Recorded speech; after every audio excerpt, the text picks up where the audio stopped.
한번 같이 따라서 합시다. 너희 섬길 자를 택하라.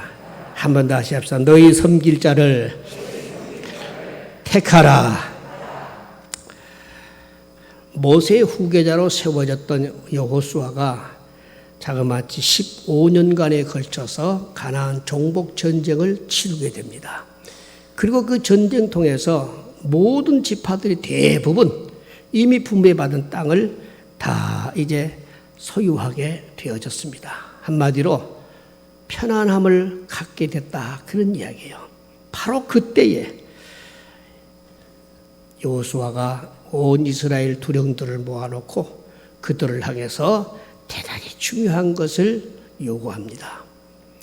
하나님을 섬기는데 이제 어렵고 힘들었을 때는 주님을 찾았지만은 좀 편안해지고 안정되어지다 보니까 흔히 잘못될 수가 있으니까 우리는 여호와 하나님을 끝까지 잘 섬겨야 된다 하는 말씀을 비롯해서 왜 하나님을 섬겨야 되는가의 필요성을 강조하고 있고, 그리고 자기 스스로가 나는 여호와를 섬기겠다 이런 말을 했어요. 자, 오늘 읽었던 본문 속에서 우리는 왜 여호수아가 이 말을 해야만 했느냐, 그것은 여호수아에 의해서 온 가나안 땅이 이제 다 정복이 되어졌고 각 지파에 따라서 땅이 분배되긴 했지만은 문제는 다음 세대였어요. 다음 세대 사람들이 등장해서 과연 하나님을 경외하는 믿음을 계속 지속할 것인가, 그리고 하나님을 끝까지 잘 경외할 것이냐, 이것은 여호수아뿐만 아니라 그 여호수아 당대에 같이 정복 전쟁에 참가했던 모든 사람들의 일괄적인 숙제였습니다. 그 이 문제를 해결하기 위해서 지금 단호하게 모든 사람들이 지켜보는 중에 그들로 하여금 선택을 요구합니다. 여러분, 어떻게 보면요, 오늘 또 우리 이 시대에 살아가는 우리에게 있어서도 같은 숙제가 있어요. 그래도 나는 어쨌든 하나님을 섬기고 하나님 예배할 줄도 알고 하나님 또 경배할 줄도 아는 사람들인데, 문제는 다음 세대들이에요. 우리 후계자들이에요. 그들이 과연 우리가 가지고 있는 믿음만큼 하나님을 경외하면서 섬기고 또 하나님 앞에 복받는 자손이 될 것인가, 이게 걱정이에요. 그래서 우리가 이 시대를 살아가면서 저와 여러분에게 있는 대단히 중요한 삶의 숙제는 그들을 위한 우리의 믿음의 본을 보여드려야 됩니다. 간절한 기도가 필요합니다. 저들에 대한 필요한 권면이 있어야 합니다. 다음 세대가 등장했다. 그때 믿음이 무너져 버리고 하나님과의 관계가 깨어져 버리면은 그 다음 세대에 얼마나 역사적으로 참 불행한 일들이 벌어지겠습니까? 참 여호수아서를 끝내고 그 다음 맞이하는 성경이 사사기 성경이에요. 사사기 성경이 바로 여호수아 후대 사람들이 어떻게 하나님 앞에 살았는가를 보여주고 있는 중요한 역사적 기록입니다. 근데 안타깝게도 그들은요, 하나님을 경외했다가 조금 편안하면 등져버리고, 또 고난이 다가오면 하나님을 막 찾고 구원을 열망했다가 하나님이 또 구원을 베푸시면 또 조금 편안해지니까 또 등져버리고, 이게 소위 말하면 계속 반복이 되어져요. 그게 바로 여호수아가 이 세상을 떠나기 직전 염려했던 바가 사실로 드러나버린 거예요. 우리가 이런 기록을 보면서 무엇을 생각해야 되느냐, 우리 스스로도 오늘 또 내가 왜 하나님만 섬기겠다고 하는 결단을 해야 되는가, 이 결심이 후대에 어떤 영향을 끼치게 되는 것인가, 이걸 우리가 잘 살펴봐야 됩니다. 여러분, 우리 인간의 행불액은 어디서 좌우되느냐, 내가 섬기는 신앙의 대상이 누구냐에 좌우됩니다. 소위 말하면은 전지전능하신 하나님을 절대 경배하고 절대 신뢰하고 살아가는 개인이나 가정이나 민족은 반드시 흥하도록 되어 있습니다만은, 하나님 등져버리고 또 하나님 떠나서 불의한 일, 우상 숭배하는 나라나 민족이나 개인은 반드시 망하도록 되어 있어요. 그래서 우리가 신앙의 대상을 바르게 선택한다는 것, 굉장히 중요한 일입니다. 어떻게 보면 살고 죽느냐의 문제가 여기에 달려 있습니다. 행과 불행이 여기에 달려 있습니다. 이 점을 우리가 기억을 하면서 살펴봐야 돼요. 세상은요, 크게 보면요, 종교가 다양한 것 같지만은 실질적으로는 두 부분으로 딱 나뉩니다.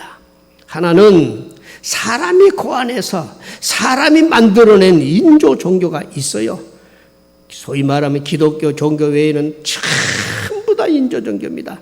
인간에 의해서 만들어졌고 인간에 의해서 지금도 수많은 종교들이 만들어지고 있어요. 그러나 구원을 베풀고 생명을 나타내 주시고 영원한 행복을 가져다 주신 오직 하나의 신앙은 계시 종교밖에 없습니다.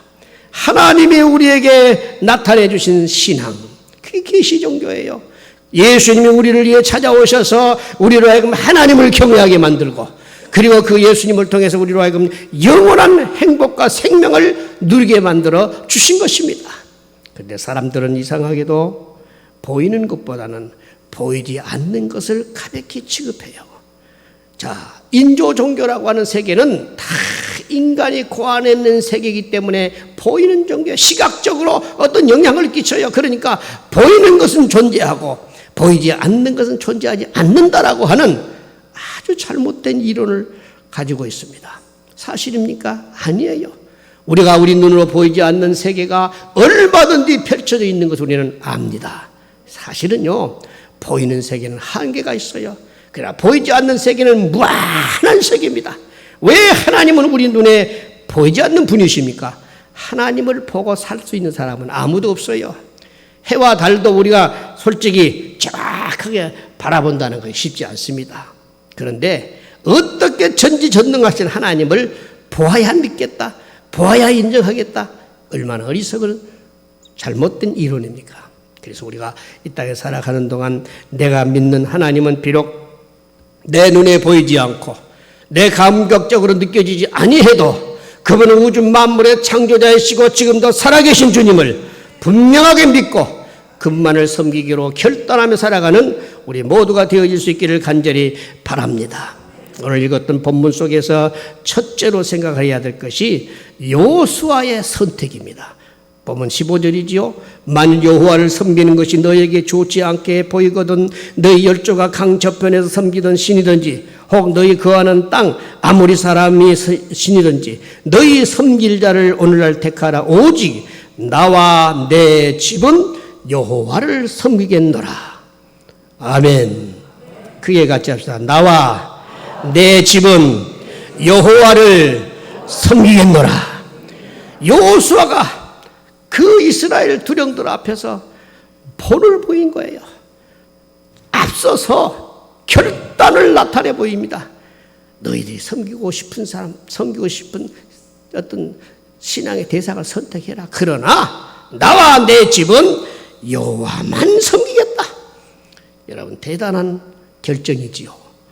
여기에 14절에 보면은 여호와를 섬길 것을 권면하고 있는 내용이 나타나요. 왜 여호수아가 나와 내 가족은 여호와만 섬기겠다고 하는 말을 합니까? 이유는 하나님이 우리에게 베풀어 주신 은혜가 말할 수 없이 크고 많아요.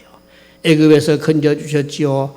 광야의 그 무서운 광야길을 헤쳐나올 수 있게 만들어 주셨지요. 불철주야 하나님께서 구름기둥과 구름기둥으로 인도해 나가셨지요. 거기다가 온갖 모든 원수들 앞에서 승리하게 만들어 주셨지요. 요단강을 마치 마른 땅처럼 건너게 만들어 주셨지요. 필요한 대로 하나님의 양식을 주셨지요. 그리고 모든 가나안 원족들을 다 물리쳐 주셨지요. 이런 은혜를 생각해 가면서 나는 하나님 앞에 그래서 하나님만 나는 선택하겠다, 하나님만 섬기기로 결정한다, 이런 표현을 쓰고 있는 것입니다.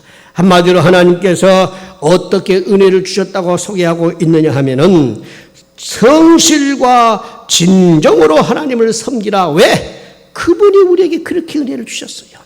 하나님께서 우리를 구원하시되 대충 구원하신 것이 아니라 예수 믿으면 영혼이 잘 되고 범사가 잘 되고 강건하게 되는 복을 약속해 주시면서 우리를 섬기게 만들어 주셨어요. 그런 거로 우리도 하나님을 섬기되 성실과 진정으로 섬겨야 된다는 것을 강조해 놓고 있습니다. 특별히 여호수아가 나와 내 집은 여호와만 섬기겠노라 이렇게 선언한 이유가 있었어요. 그것은 지금까지도 그러했지만은 그가 거의 80이 넘어서 이 세상을 떠나게 되는데 80평생 하나님을 수없이 경험했어요.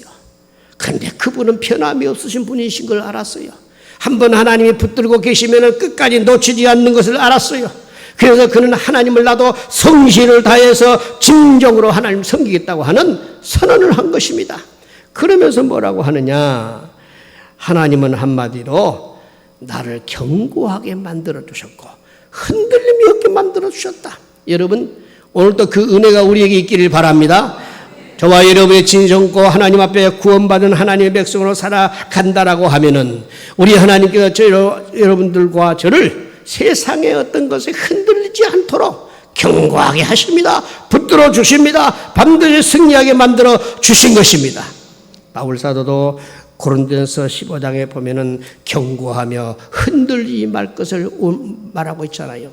여러분 바울 사도가 고린도 전후서를 기록할 시대는 로마의 무서운 핍박이 아주 극에 달하고 있었을 때였어요. 예수 믿는다는 것이 쉽지 않는 시대였습니다. 잡히면 옥에 갇히고 심지어는 사자법이 되기도 하고 심지어는 저 광야로 유랑보내기도 하고 말할 수 없는 고통 속에 있어야만 했습니다. 그런데도 사도 바울은 무슨 권면을 합니까? 주님을 섬기되 흔들리지 말고 견고하게 서서 하나님 섬겨야 된다. 이유가 뭐냐? 하나님께서 우리에게 은혜를 베풀어 주셨기 때문이다. 그랬어요. 그래서 여러분 우리 신앙의 견고성, 우리 신앙의 강함은 어디서 오느냐? 하나님이 내게 베풀어 주신 은혜를 늘 생각하는 데 있어요. 여러분 주님이 베풀어 주신 은혜를 늘 기억하십시다. 시편 103편에도 보면은 그 모든 은택을 잊지 말지어다 말씀하고 있어요. 하나님께서 우리에게 베풀어 주신 만 가지 은혜를 늘 우리 마음속에 떠올리고 감사하고 그 은혜에 기뻐하며 살아가는 사람은 흔들림이 없어요. 이런 믿음의 삶이 저와 여러분에게도 일어날 수 있기를 간절히 바랍니다. 성경에는 선택이라는 것이 많이 강조되고 있지요. 어떻게 보면요, 한 사람의 행불행이 선택에 의해 결정됩니다. 잘 아는 바와 같이 아브라함도 하나님을 선택했지 않습니까? 하나님께 부르시면서 너 친척 아비집을 떠나서 내가 지시할 곳으로 가라. 그 명령 앞에서 사람인지라. 여러분 고향을 떠난다는 것이 그 시대에 비추어 보면은 마치 죽음을 각오해야 돼요. 위험을 무릅써야 돼요. 그런데 딱 결정해요. 하나님이 지시하신 대로. 그러면서 그는 갈 바를 알지 못하고 갔더라 그랬어요. 창세기 12장 1절로 3절이라든가 히브리서 11장 8절에 보면은 아브라함이 하나님이 부르실 때에 그는 하나님 앞에 알지 못하고 갈 바를 알지 못하고 갔더라. 이건 중요한 선택이 그의 생활을 좌우했다는 것을 보여주고 있습니다. 그렇습니다, 여러분. 아브라함이 복의 근원이 되어진 것, 믿음의 조상이 되어진 것, 그의 선택 때문이었습니다. 모세도 마찬가지죠. 모세는 바로 공주의 아들이라고 하는 영광스러운 신분 지위를 갖고 있었습니다만은 히브리서 11장 24절에 보면 그도 하나님 앞에서 중요한 것을 선택해요. 믿음으로 모세는 장성하여 바로 공주의 아들이라 칭함을 거절하고 도리어 하나님의 백성과 함께 고난받기를 잠시 죄악의 낙을 누리는 것보다 더 좋아하고, 다시 말씀드리면은 바로 공주의 아들로서 안주하면서 세상의 어떤 출세와 성공을 그들 기대하고 살아갔던 것이 아니라 하나님의 백성들과 함께 광야길을 걸어서 하나님이 원하는 가나안 땅, 약속의 땅으로 가는 그 길, 그건 고난의 길이에요. 십자가의 길이에요. 무서운 형극이 있는 길이에요. 그런데 그 길을 나는 선택했다, 그 말이에요. 그랬더니 하나님께서 모세와 함께 있어서 40년 동안 민족의 지도자로 사용해 주시고 하나님이 가장 기뻐하는 온유한 사람으로 인생을 살아간 사람이 되어집니다. 여러분, 오늘 우리가 주님을 선택해 살아간다는 것, 그것이 어떤 점에서는요 심각한 각오와 결단이 필요한 그런 삶이에요. 그럼에도 불구하고 하나님 앞에서 우리가 주님을 의지하고 나아가게 된다고 하면은 반드시 우리 삶 속에서 복된 일이 일어나게 될 줄로 믿습니다. 제자들뿐만 봐도 그렇지 않습니까? 여러분 제자들 보십시오. 예수님께서 그를 찾아가셔서 너 나 따라와. 그러니까 그들은 한결같이 보였던 거예요. 전부 배와 그물을 버려주고 아비를 버리고 모든 것을 버리고 예수님을 쫓아갔더라. 여러분 그게 쉬운 이야기입니까? 예수 그리스도를 쫓아 살아가는 이 결단, 이 선택이 절대 그의 삶 속에서 쉬운 일은 아니었지만은 그러나 그 선택의 결과가 그는 온 이스라엘뿐만 아니라 로마와 전쿠라파를 비롯해서 전 세계를 그리스도의 복음으로 물들이는 위대한 제자가 되어버립니다. 여러분 이것이 바로 오늘 우리를 향해서 선택이 왜 중요한가를 가르쳐주고 있는 말씀이에요. 그래서 지금도 성경에는 거듭 우리에게 선택의 중요성을 강조합니다. 신명기 30장 19절에 보면은 내가 오늘날 천지를 불러서 너에게 증거를 삼노라. 내가 생명과 사망과 복과 저주를 내 앞에 두었은즉 너와 내 자손이 살기 위하여 생명을 택하라. 하나님은 우리의 선택을 그렇게 귀하게 여기셔요.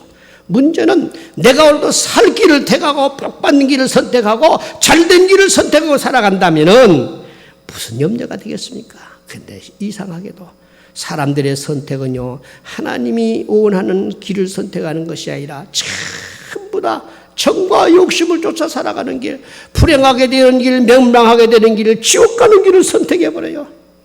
아담과 하와만 두고 봐도 그렇잖아요. 하나님은 그들에게 명령하기를 선악과는 말고 이 동산에 있는 모든 생명나무의 과실을 네가 먹을 수 있어. 그런데 신기한 것은요, 선악과 선택해버려요. 물론 그 배후에 사탄의 유혹이 있었지요. 지금도 마찬가지예요. 우리가 왜 선택이 잘못됐느냐? 사탄이가 자꾸 충동질을 해요. 마음과 생각과 정과 욕심을 자극시켜서 그릇된 것을 선택해서 그릇된 삶으로 나가게 만들고 결국은 불행의 사람이 되게 만듭니다. 그래서 우리는 모든 선택에 있어서 하나님의 은혜가 필요하다는 것을 알게 됩니다. 여러분 오늘 또 주님께서 여러분들에게 은혜를 주셔서 내가 믿게 된 예수님으로 말미암아 평생 동안 좋은 것을 선택하면서 복된 인생이 되어지기를 주의 이름으로 축원합니다. 운명이 바뀐 두 친구에 대한 이야기입니다. 너무나 친한 두 친구가 있었는데 어느 날 조용한 해질 무렵이었는데 강둑을 거닐고 있었습니다. 그들은 서로 가면서 앞날에 대한 이야기를 서로 주고받았어요. 미래에 대한 꿈을 나누고 또 자기 나름대로의 인생의 포부를 이야기하면서 그 강둑길을 갑니다. 가다가 보니까 두 갈래길이 나왔어요. 하나는 그 오던 길로 계속 곧장 가는 길이고 하나는 언덕으로 가는 길이었습니다. 한 사람은 나는 곧장 이 길로 가겠네. 한 사람은 나는 이왕이면은 언덕으로 향하는 길을 가겠네. 그랬어요. 둘이 서로가 의견이 이제 분분해져서 길을 선택해서 갑니다. 그런데 곧장 가는 그 길은 가다가 보니까 아주 훌륭한 과수원이 있었어요.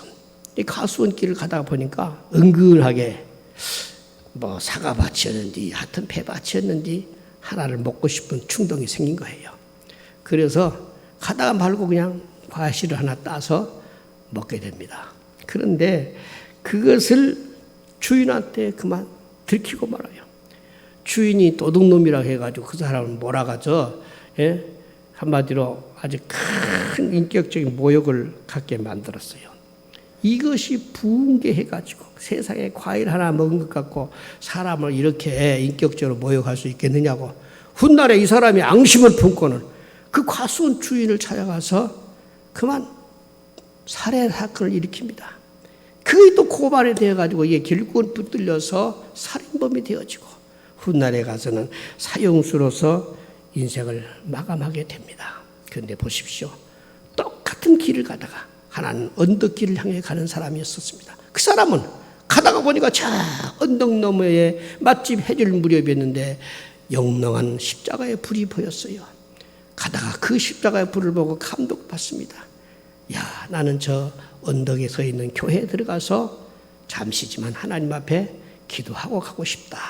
그 교회당에 찾아 들어가서 조용하게 참 머리 숙여서 하나님 앞에 자기 인생을 맡기는 기도를 드립니다. 그런데 신기하게도 이 사람이 훗날에 그 기도한 그 마음 그대로를 가지고 지내가면서 지금까지도 열심히 공부했지만은 다 열심히 공부해서 결국은 어느 교수가 되어지고 또 한 대학의 총장이 되어지고 하고 그 다음에는 하원으로도 또 출마해서 당선되어지게 되고 그 다음에는 상원 의원이 또 되기도 하고 그러다가 그 나라의 결국은 대통령이 됩니다. 그가 바로 그 유명한 미국 20대 대통령이었던 제임스 아브라함 가필드라고 하는 대통령이에요. 여러분, 갈래길이 있습니다. 내가 어느 길을 선택할 것이냐. 선택의 결과는 전혀 달라요. 가필드가 대통령 취임을 하던 그날 바로 그 친구는 살인범으로 사형수의 참 이 사형장에서 죽어가는 인생이 되어버립니다. 선택이에요. 내 인생의 길에서 내가 오늘 또 무엇을 선택할 것이냐. 하루를 지내가면서 하나님 앞에 부르짖고 기도하고 은혜를 구하고 살아가는 그 길은 주님이 계속해서 그 길을 인도해 가시기 때문에 언제나 좋은 결과를 맞이할 수가 있습니다. 그러나 인간의 정과 욕심에 의해서 선택되어지는 길들은 다분히 유혹이 있어요. 시험이 있어요. 죄 짓는 길들이 끊임없이 나타나기를 시작합니다. 여러분, 하나님 앞에서 우리는 하나님을 경외하겠다는 믿음, 주님만 의지하겠다는 믿음, 주님의 말씀만 쫓겠다는 그 선택이 여러분의 삶 속에서 복된 일이 일어날 수 있기를 간절히 바랍니다. 두 번째는 이스라엘 백성들의 선택에 대한 이야기가 나옵니다. 16절이죠. 백성이 대답하여 가로되 여호와를 버리고 다른 신들 섬기는 일을 우리가 결단코 하지 아니하오리니. 무슨 말이에요? 여호수아가 나와 내 가정은 여호와만 섬기겠다 한 그 말 앞에서 그들이 보였던 반응이에요. 우리도 그렇게 하겠습니다. 우리도 여호와만 섬기겠습니다. 바로 그 이야기예요. 전 민족적 하나님을 섬기겠다는 선택을 우리에게 보여주고 있는 것입니다. 본문에 보면은 여호수아가 온 이스라엘 백성들에게 강력하게 선택을 요구했어요. 하나님을 섬기든지 아니면 저 가나안 백성들이 섬기던 그 우상을 섬기던 둘 중에 하나를 해라. 그러나 나는 우리 가족과 함께 하나님 섬기겠다. 그때 바로 이 사람들이 보였던 태도가 바로 그거예요. 그렇습니까? 우리도 하나님만 섬기겠습니다. 그런 이야기예요. 그래서 본문에 보면은 결단코 다시 말씀드리면은 가나안 족속들이 섬기는 우상 섬기지 않겠습니다. 강한 어떤 부정을 의미하는 표현을 하고 있습니다.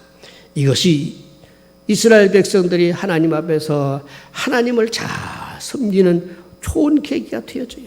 그 여호수아 시대 때는 적어도 이런 하나님 앞에서 선택과 결정이 있었기 까닭에 그들에게 분배되었던 땅에서 그들은 마음껏 복을 누렸어요. 축복된 삶을 이룰 수가 있었어요. 이게 중요한 것이죠. 오늘 또 우리가 나라와 민족을 위해서 기도할 때 이 민족이 하나님 섬기는 민족 되게 해달라고 부르짖어 기도하는 우리가 되어야 할 줄로 믿습니다. 세상에는 하나님을 섬기는 사람들 세계에서도 언제나 두 가지가 언제나 요구됩니다. 하나님 섬길 때 아니면은 물질 섬길래. 둘 중에 하나예요. 그래서 예수님께서도 마태복음 6장 24절에 보면 재물과 하나님을 겸해서 못 섬긴다. 하나를 선택해라. 재물이 하나님 되게 하시든지 아니면 하나님이 진짜 나의 하나님 되게 하시든지. 그런데 여러분 보십시오. 재물 섬기겠다고 하는 사람들은 재물 때문에 망했지만은 하나님 섬기겠다는 사람들은 하나님 때문에 그들은 큰 축복의 사람들이 되어버립니다. 저와 여러분이 오늘 또 이 땅에 살아가는 동안 우리에게 요구되어 있는 이 두 가지 요구 속에서 우리는 어떤 경우라도 주님만 섬기겠다고 결정하시는 우리 모두가 되어지기를 간절히 바랍니다. 예수님께서 십자가에 못 박히시기 직전 저 빌라도가 온 민중들을 앞에 예수님을 세워놓고 중요한 것을 선택하게 만듭니다. 사실은 빌라도는요 예수님을 아무리 심판해봐도 죄가 없어요. 죽일 만한 죄가 없어요. 그래서 사실은 예수님을 석방하기 위해서 그 시대에 가장 흉악범이었던 한 사람 바나바를 앞세워놓고, 바나바 선택할 겁니까? 예수님 선택할 겁니까? 두 분 중에 하나를 선택하라고 합니다. 사실은 그것은요, 빌라도의 생각 속에 백성이 아무리 그래도 흉악범 바나바를 선택하겠느냐, 예수님 선택할 거야. 그런데 전혀 다른 결과가 왔잖아요. 바나바를 선택해버려요. 예수님을 십자가에 못 박아 죽이도록 해버립니다. 여러분, 그 결과는 어떻게 됩니까? 빌라도는 마음으로는 예수가 무죄하다는 걸 알면서도 백성이 선택했기 때문에 불가피하게 예수님을 십자가에 못 박도록 내버려둡니다. 그것이 이스라엘 민족의 두고 회한이 되어버려요. 나중에 주 70년경에 이스라엘 백성이 선택했던 대로 예수 죽였던 그 무서운 형벌의 결과로 로마의 티토스라고 하는 장군이 이스라엘을 침략해서 완전히 예루살렘을 초토화시켜버립니다. 수많은 사람들이 죽임을 당했어요. 선택의 결과였습니다. 우리가 빌라도를 통해서도 중요한 것을 깨닫게 되는 것이, 그는 자기 양심에 예수가 죄가 없까 이걸 깨달았어요. 더군다나 자기 부인이 전날 밤에 꿈을 꾸고 나서 재판석상에 나타나가지고 빌라도에게 고하게 합니다. 저 어르신 분을 함부로 대하지 마십시오. 내가 어젯밤 꿈에 저분 때문에 많이 애를 썼습니다. 함부로 그분을 정죄하지 마십시오. 그렇게 했어요.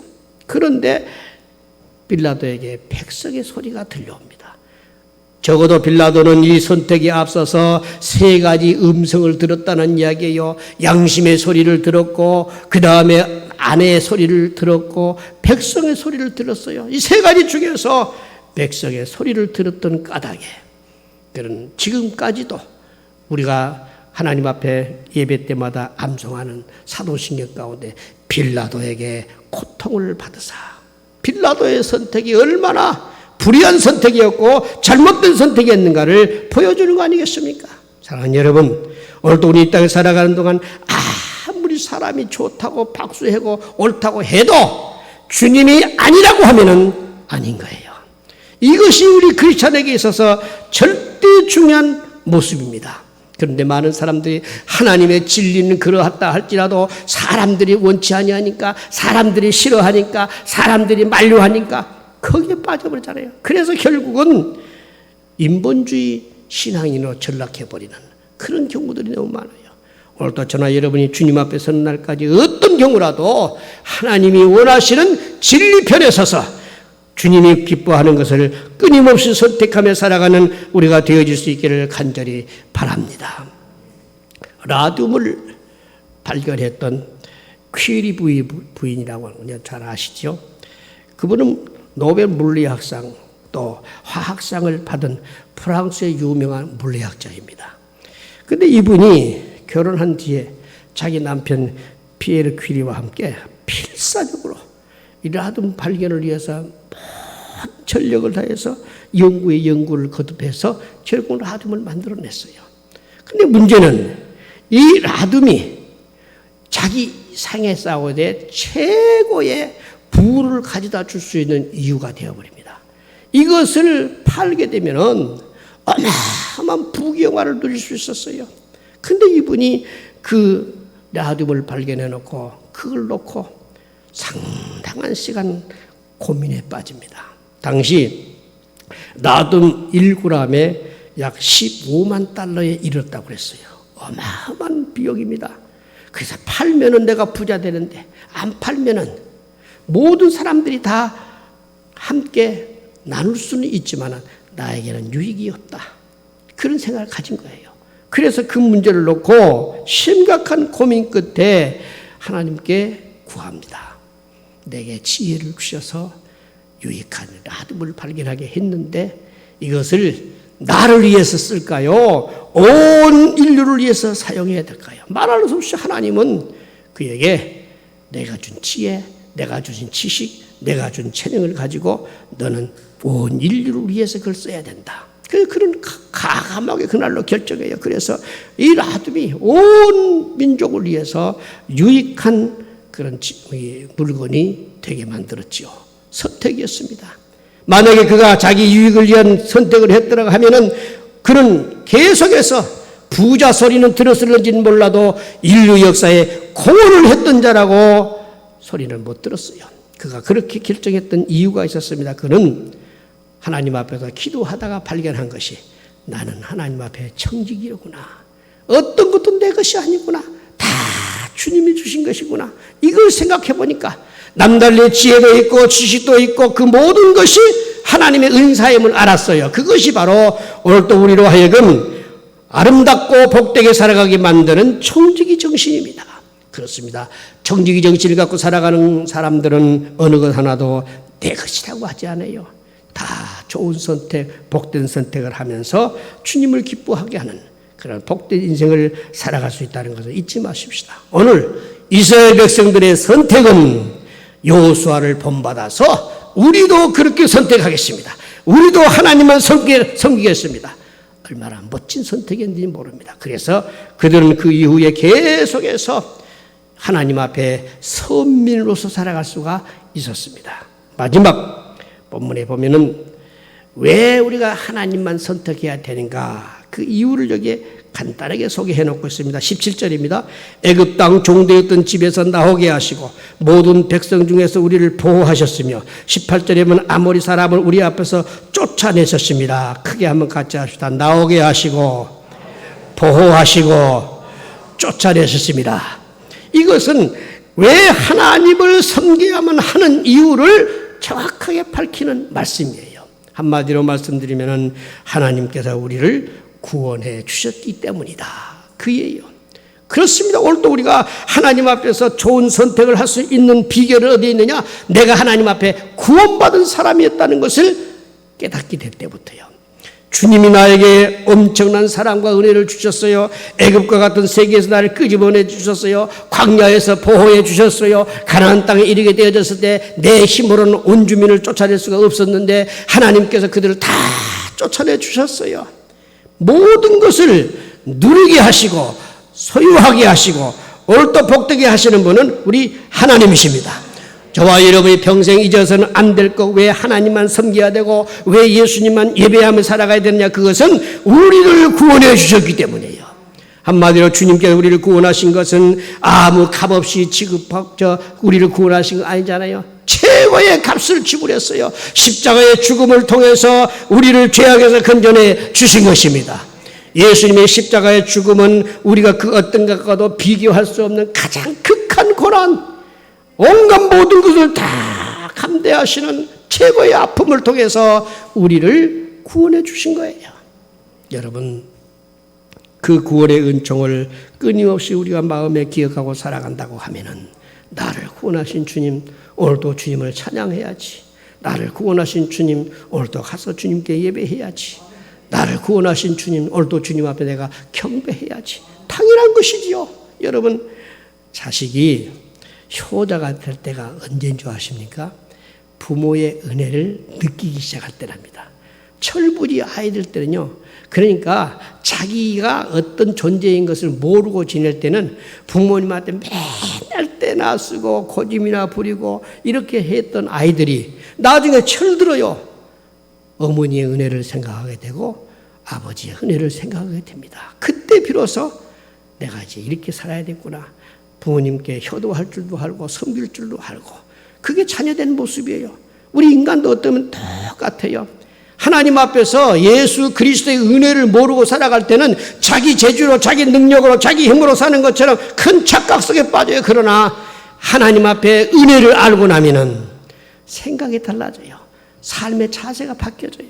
내가 지금까지 살아온 모든 것이 주님의 은혜였구나. 그걸 아는 거죠. 사도 바울이 저 고린도전서 15장에서 고백했던 바와 같이 나의 나 된 것은 나로 말미암음이 아니라 하나님의 은혜로다. 여러분, 그렇습니다. 주님께서 저와 여러분에게 구원을 베풀어 주시는데 과거에 받았던 은혜가 있고 현실적으로 받은 은혜도 있고 앞으로도 받을 구원의 은혜가 있습니다. 이런 3시대에 걸쳐서 드려지는 하나님의 은혜, 우리가 마음속에 끊임없이 기억하고 그 은혜에 감사하며 살아가게 되어지면은 언제라도 우리는 우리에게는 예수님밖에 없다.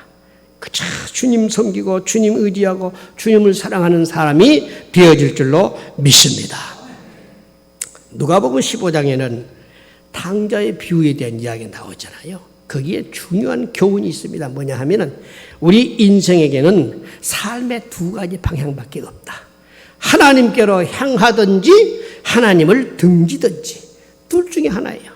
누가 복된 사람이냐? 하나님께로 향하는 사람이에요.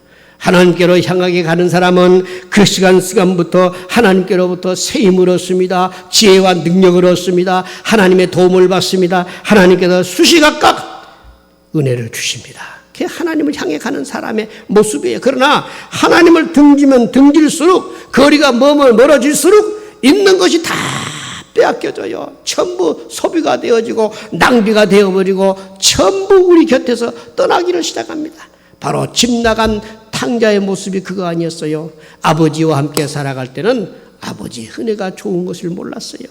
그저 내 마음대로 사는 것이 은혜인 줄 알았어요. 그래서 그는 아버지 앞에 몫을 구해서 아버지 집을 떠납니다만 떠난 때로부터 그때부터 낭비가 시작돼요.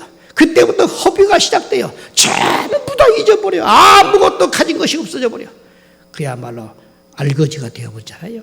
그게 아버지의 곁을 떠난 방향이 바뀌어져 버린 인생의 모습을 그대로 보여줍니다.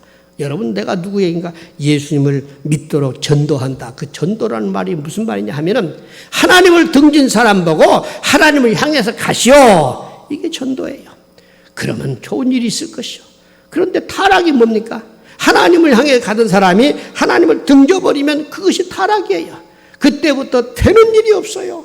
오늘도 저와 여러분의 삶 속에서 어떤 경우라도 날 구원하신 예수님, 오늘 그 주님을 붙들고 일생 주님 은혜 안에서 살아가기로 결심하는 저와 여러분이 될 수 있기를 간절히 바랍니다. 오늘 말씀을 정리합니다. 우리에게는 내가 섬겨야 할 분이 누구인가 정확한 이해와 판단과 결정이 필요해요. 지금도 이 시대는 우리를 향해서 네가 섬길 자를 누구냐 강요하고 있습니다. 세상이냐 주님이냐, 돈이냐 주님이냐, 또 사탄이냐 예수님이냐, 이런 타운에서 내가 선택해야 될 분은 오직 주님밖에 아니라는 것을 반드시 우리가 잊지 않고 살아가야 됩니다. 여호수아의 복된 선택이 우리의 선택이 되어지기를 바랍니다. 이스라엘 민족의 선택이 우리 민족의 선택이 되도록 우리가 기도해 가야 될 줄로 믿습니다. 왜? 하나님 나를 구원하셨기 때문에, 주님이 나를 보호하고 계시기 때문에, 주님이 우리에게 천국을 약속하셨기 때문에, 그래서 내 평생에 나는 예수님만 섬기기로 결심해가는 우리 모두가 되어줄 수 있기를 주의 이름으로 축원합니다.